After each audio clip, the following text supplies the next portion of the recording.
We use the continuity function to test if 2 points in a circuit are connected. If so, it means electricity can flow.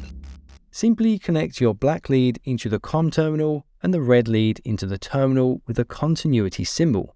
If it doesn't show this, but it has the function, then we can use the V terminal. The screen will default to OL, meaning open loop.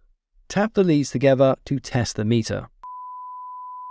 You should hear a continuous tone. It will also display the resistance. Usually in wires, this is around 0 ohms or very close.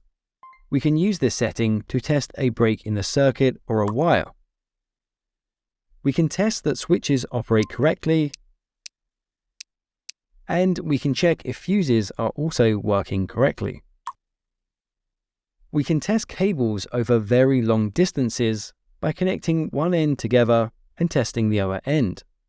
It's important to know that we can get false readings though.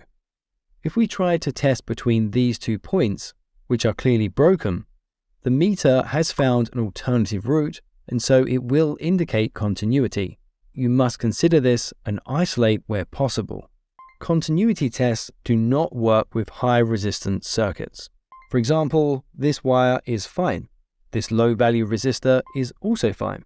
But this high value resistor is too much, and the meter indicates that there isn't continuity, even though there is.